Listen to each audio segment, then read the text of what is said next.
nga tuyimiridde obanga tetulina kye tukoze kitegeeza tukkiriza version ye yebeera narratives ya public tetugenda kukikkiriza era buli musumba lwanaayogera ku kituuti naffe tugenda kwogera ne bannayuganda kwegamba playing ground ebeere ng'eri clear and even. Nziramu okugamba kino tekiri wakati wange na Pastor Kayanja, guno omusanguli wakati wa Pastor Kayanja n'abavubuka bamuvunaana. Tusaba nga bwe yasobodde okutunula mu kamera agitunulemu omulundi mwagambe ensonga lwaki bifaananyi ebyo babisanze ku ssimu yange obanga babisanze nga twabigabana ensonga bweti ne bweti. Ensonga lwaki nakuba essimu ne twogera ebintu nga bya Bisiyaga n'omwana oyo ensonga eri bweti ne bweti ebyo byabaddamu. Naye bw'onenya Pastor Ssenyonga bannange wadde nnyina amaanyi mangi naye siina buyinza n'amaanyi gabuuka kuva wensula nenyingira mu ssimu ya Pastor Kayanja ne mukubira essimu nga nkubira Regan nenjogera nga ye nsobola omulumiriza era mujjeko ekitiibwa kye ekyo sikirina. Eno ssimu yiyo obeera muntu mukulu oddemu ebibuuzo.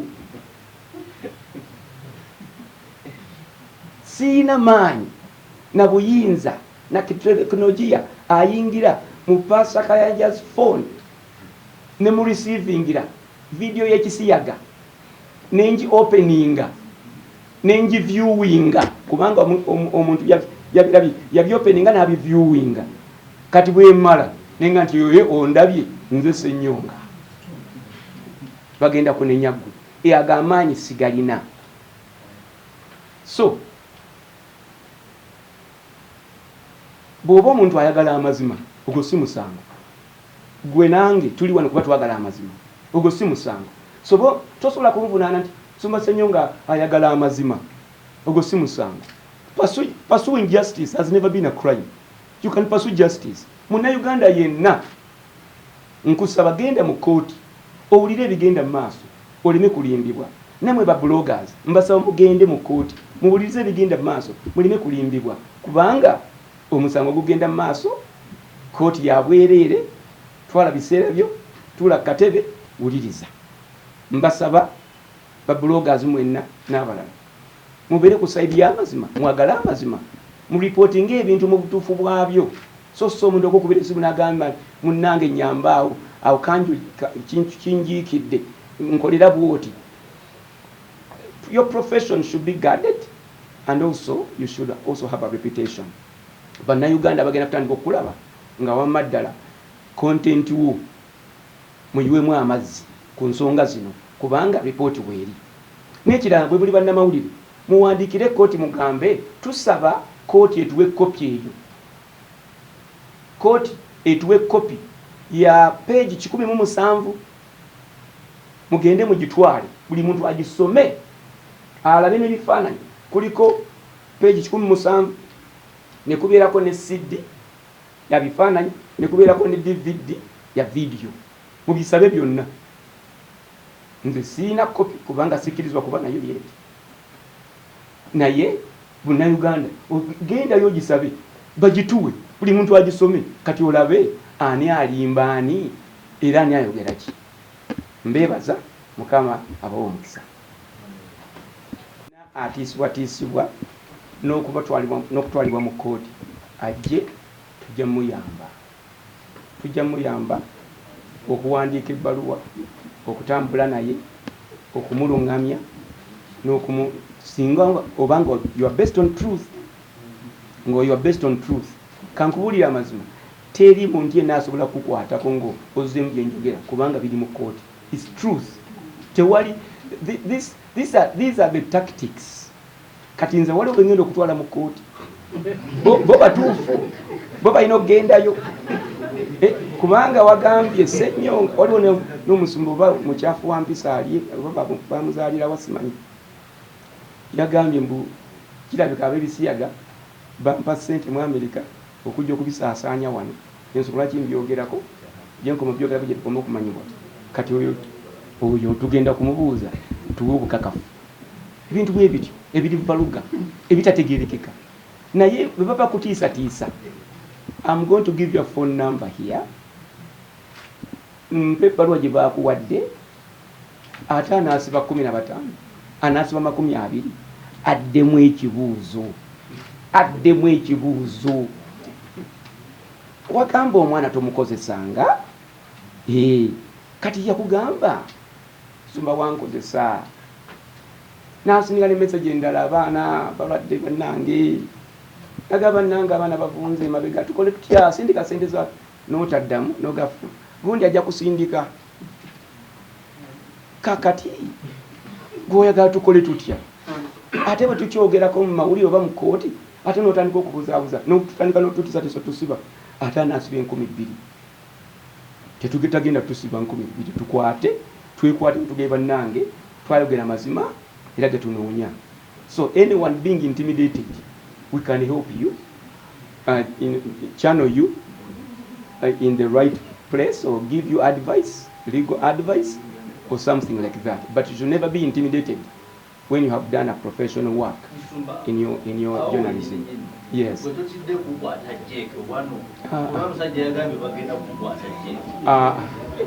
Pastor Kayanja yakagezaako emirundi 3 oba 4 okulaba nga I won't say it in Uganda. Pastor Robert has tried about 4 times to get me arrested. 4 times. He opened a case against me and it failed because I have evidence. He tried again, he failed because I had evidence.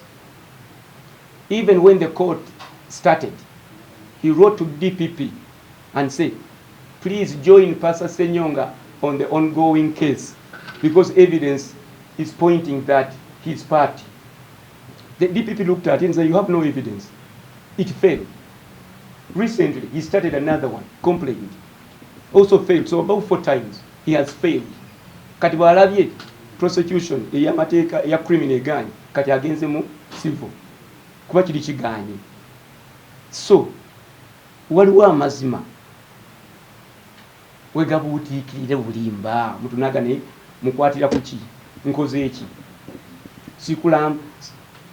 I have never n'ebbaluwa gye namuwandiikira sigireleasingako wantu walala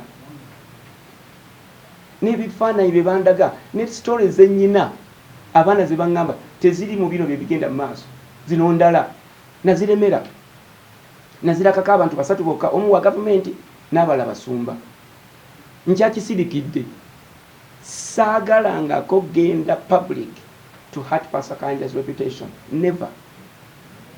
Ye yakireese n'agamba nti siguddewo omusango bw'oggulawo omusango no, it's out of my hand. Ate bw'ondeetamu nange I have to tell the truth. Anina n'amazima ge mutamanyi. Yes, sir. Power and transform the lives of many through information and through communication. The reason we called you today is to have an opportunity to respond to the deliberate distortions of facts and different distortions on the evidence in the ongoing sodomy case going on at Mwanga 2 in Mengo.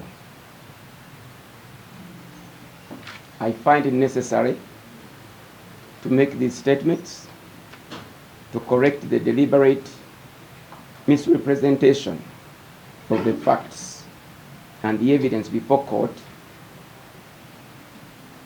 the objective of which is to feed into Pastor Kayanja's false narrative that he is being pursued by me, Pastor Ssenyonga, and other pastors. He does this in order to deflect from the true facts and evidence that has been and is being presented to court. I'm careful not to preempt what's going on in the court proceedings. Therefore, I am going to limit my comments on what has already taken place in the courts of law. I am not here to tarnish Pastor Kayanja's name or anyone's name. That's not my purpose for this meeting or for my life. But to correct the deliberate lies that has now become propaganda circulating everywhere globally and is tarnishing our ministry and my name.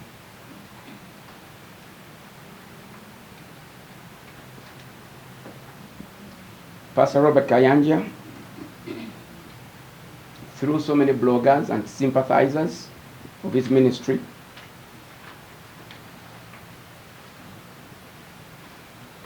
have pushed a narrative that what is going on in the court is because of me or pastors. What is going on in the court is between himself and those that he accused. There are 9 of them. And none of those has my name. So, there are several news clips that have been going on that I'm going to correct. Some misinformation that I'm going to correct. And first of all, the narrative that the forensic expert did not validate or authenticate messages and information that he found on the phone. That narrative is wrong. The expert has never been questioned about his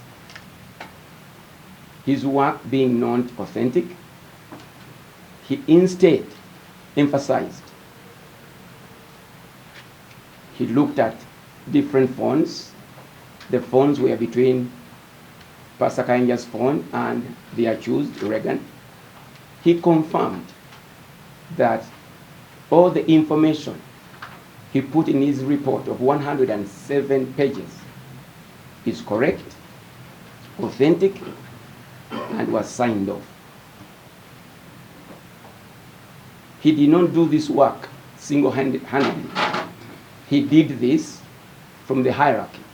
He was given the mandate by his director, head of forensics, to do a job.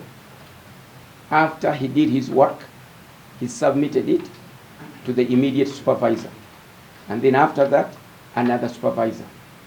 Until the entire directorate of forensic department signed off. They signed off on every page. So the report is authentic according to the forensic department. And the court never pronounced itself that there was some gaps or non-professional information that was found on the phone. So when you push a narrative that the court pronounced itself about the report, that is false and is misleading.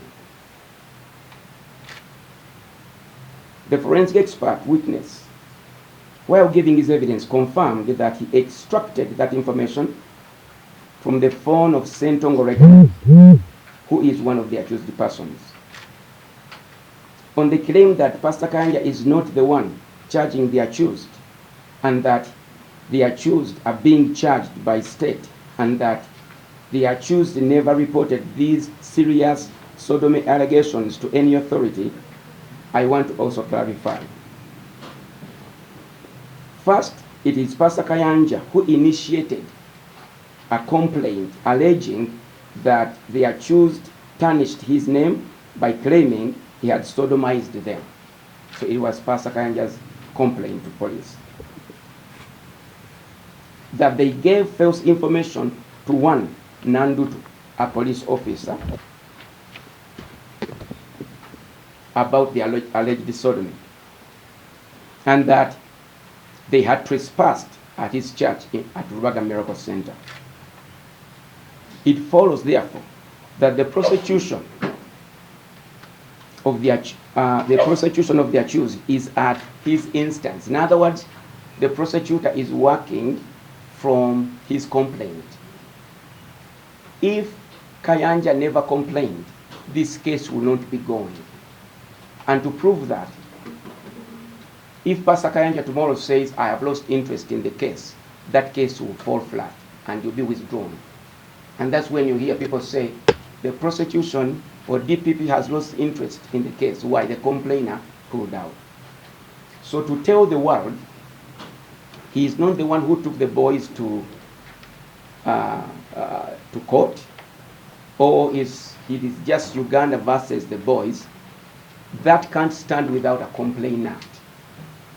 Mr. Kayanja is the one who filed the complaint, and he's the one pushing. Recently, the prosecutor, Mr. Jonathan Mwaganya, in the last court proceedings, he said, Pastor Robert Kayanja is my main complainant. He said that. And that's why he was actually advocating, so that he was advocating that Channel 44 should not be punished for misinforming the community. So if you are just a prosecutor of the government, why are you now acting as a lawyer of another television station in court? So there is unity there, and Pastor Kayanja is part of why they are in that predicament. Secondly,